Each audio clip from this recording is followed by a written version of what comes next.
A sada ćemo da uživamo još malo u muzici. Kristina Miljenović iz Kotora je mlada i više nagrađivana gitariskinja koja je prošle godine sa svjetskog takmičenja gitare donijela brojne nagrade. Danas je ona gošća Dnevne sobe.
Divna Kristina, ona je inače učenica osnovne škole Njegoš iz Kotora i muzičke škole Vida Matijan u klasi Romea Lukšića i nosilac je stipendije Ministarstva prosvete za talentovane učenike. Dobar dan i dobro nam došla.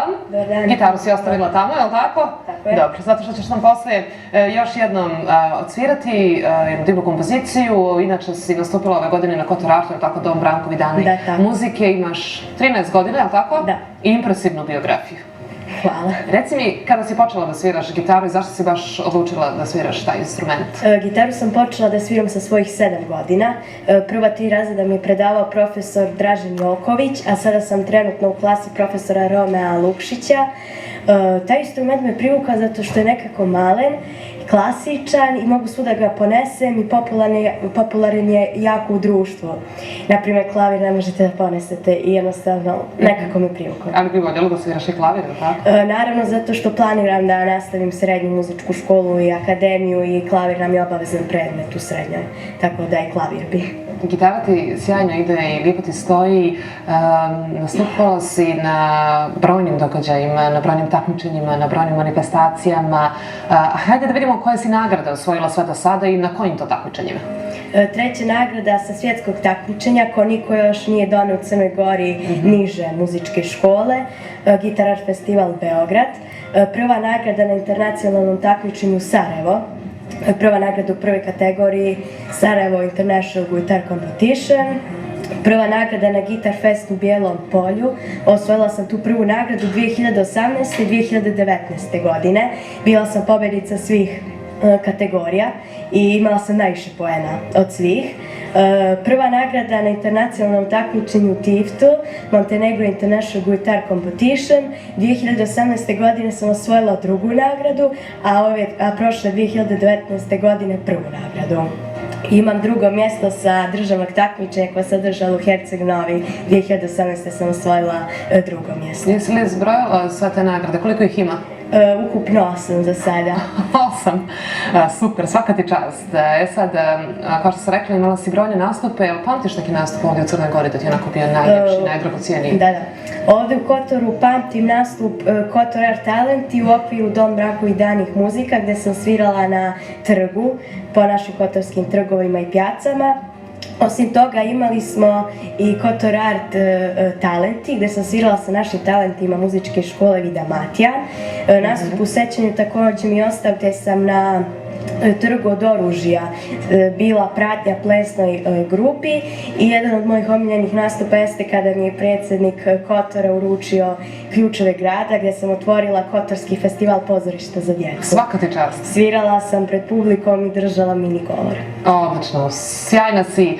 Pamtiš onda neke nastupe i van granice naše zemlje, s obzirom da jesi putovala i nastupala? Dosta sam putovala, eto jedan koji bi izdvojila jeste svjetski orkestar, Guitar Art Board Orkestra, zato što tu dosta sviramo moderni kompozicije, Jovanko Jovanki od Vlatka Stefanovskog, onda Ćao Jacko od Michael Jacksona. I nisu samo tu gitaru u pitanju, ima i gudačkih i duočkih instrumenata i to kad se sve sklopi je jako divno. I inače član sam od 2018. godine i evo ove godine u martu ću ponovo da sviram. Dakle, ti si u timu mladih gitarista talenata, je li tako, Crne Gore, i sa najboljim učenicima i studentima klasične gitare. Sad, kakav je to osjećaj kada si ravnopravna sa nekim ko ima možda bogatije iskustvo na gitari od tebe? Da, naravno. To je jako lijep osjećaj i ja svaki dan radim na sebi i vježbam.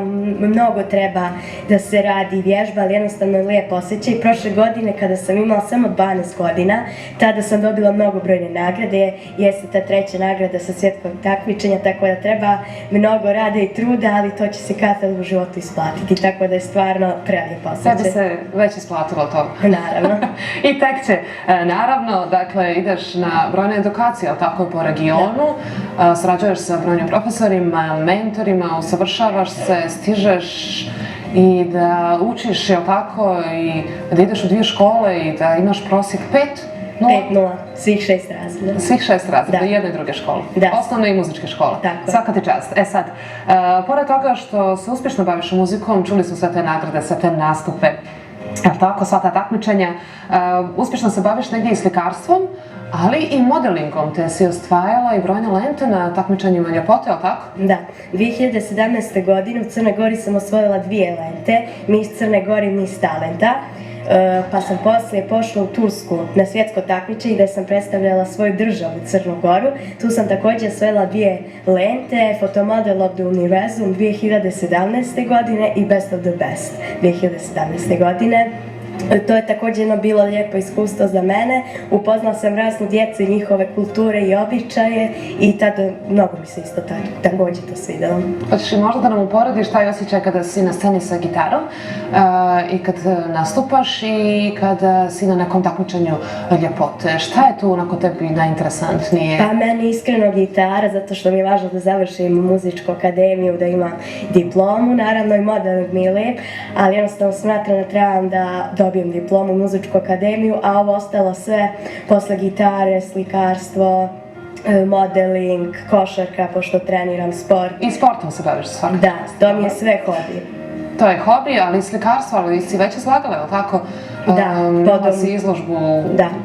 Kestenjada u Prčnju i u Gradskom parku Kotoru. Izlagala sam svoje radove. Pa koji su to negdje tvoji motivi? Koja je to tehnika slikarstva? Volim da radim sa tušom, da izdvojim crne i bijele površine, volim sa temperama, volim da sjenčim olovko, ali nekako, pošto ja imam svoje specijalne boje za to su pastele, nekako njima najviše volim da radim. To mi bismo mogli cijelu emisiju ovako da sjedimo, da razgovaramo, da uživamo, ali me zanima, evo da se vratimo malo muzici, da se vratimo gitari, koje su to kompozicije ili kompozitori koji su ovako tebi omiljeni, šta smo mi slušali sada, šta ćemo slušati u nastavku?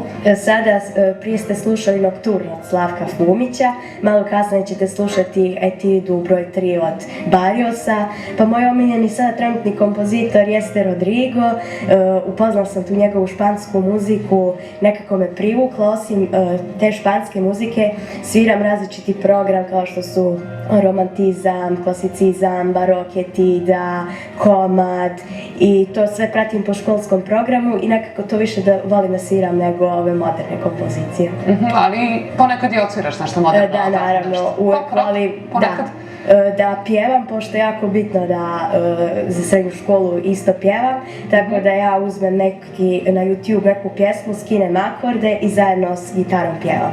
I to je baš nešto najlepše. 6. put ću danas reći svaka ti čast. Hvala. I hvala ti što si bila naša gošća, zapravo ćemo te čuti još jednom, je li tako? Da. Imat ćeš još jedan nastup, još jednu kompoziciju, divna si, želimo ti puno uspjeha, da ostvariš sve svoje ciljeve koje si postavila, neke si već je ostvarila do sada, da osvajaš i dalje nagrade na takmičenjima i da budemo ponosni na tebe. Hvala puno. Hvala ti puno. I sada bih htjela da pozdravim mog puno profesora Romea Lukšića i moju razrednu Gordanu Franović. Hvala ti. Puno evo i mi ih pozdravljamo i tvoje roditelje koji su tu, koji ovako lijepo sarađuju kroz cijelu ovu priču, a mi ćemo sad napraviti jednu kratku pauzu jer znate da odnedavno na našem drugom programu se emituje i serija Afera. Ovo su kratki inserti serije koju možete pratiti, dakle, radnim danima od 20 sati na našem drugom programu.